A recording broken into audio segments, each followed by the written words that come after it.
This is just a sample of the audiobook. To get the complete audiobook, access the link posted in the first comment.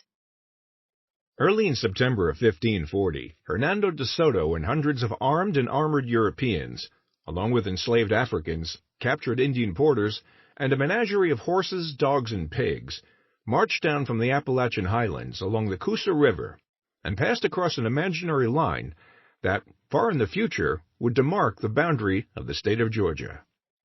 You could say that Alabama's frontier history began that day, although that geopolitical division of the early 19th century would have been meaningless to either De Soto or the Native Americans he encountered. The Indians who witnessed the passage of the horsemen and foot soldiers through the forests and the fields lived, that they believed, at the center of the world. On farmsteads and in small hamlets, and the occasional larger towns that, together, constituted individual chiefdoms. The chiefdoms of that region were part of the paramount chiefdom of Coosa, which stretched from what would become southeastern Tennessee through northwestern Georgia into the northeast corner of Alabama. De Soto himself understood that he was passing through Coosa. He had, after all, fed his army on the maize, fruits, nuts, and meat of the chiefdom for weeks, and now was moving southwestward with the chief and his sister in tow as hostages. But to his eyes, this was just a small portion of a larger world that the Spanish called La Florida, an extensive, if indeterminate land stretching north and west from the Gulf and Atlantic coasts. The king had named De Soto governor of those lands, and in September he was eager to push on to see if his dreams of wealth might be realized in the next chiefdom. The Spanish called expeditions like that of Hernando de Soto entrades, which literally meant entrances. Part exploratory marches, part treasure hunts, part displays of martial intimidation and conquest. If Howard Lamar and Leonard Thompson are right in their definition of a frontier as a territory or zone of interpenetration between two previously distinct societies, that opens when the first representatives of the intrusive society arrive, then De Soto's entrada marked the beginning of Alabama's frontier, not as a straight line between imaginary states, but as a contested borderland.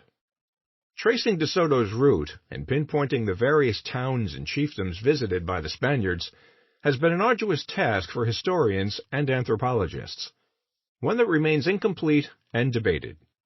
They've parsed with written chronicles of the entrada for clues about miles marched and landscape features spied, and have dug through the soil at numerous archaeological sites. Their work, blending European perceptions of an alien landscape with the detritus of everyday life in Indian towns and villages, has brought us closer not just to uncovering De Soto's path, but to understanding the character of the southeastern borderlands. Look at a map of De Soto's route, and you are, from one perspective, witnessing an invasion, a penetration, the bold line snaking northward, deep into the interior, before sweeping in an arc through Alabama makes manifest Imperial Spain's quest for empire and wealth.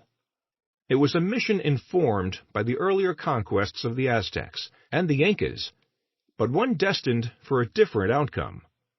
A failure hinted at in the devolution of the path into a confused meander west of the Mississippi River.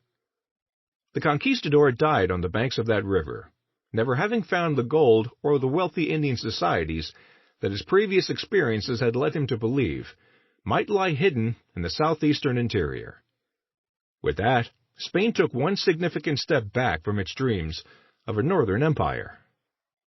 Look again at that path, however, and this time you discover an Indian world, a tracing of a line from chiefdom to chiefdom as De Soto chased after rumors of gold over the next hill, or grimly marched his men on empty stomachs to the next town, with stores of maize to be appropriated, all while being directed by Indian guides.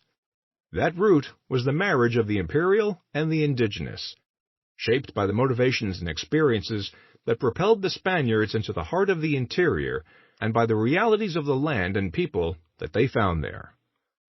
This history of frontier Alabama begins with Europeans traversing an Indian world in 1540, and ends in the mid-1830s, with the final removal of the Creek Indians from a state that now belonged to American settlers, intent on making cotton king.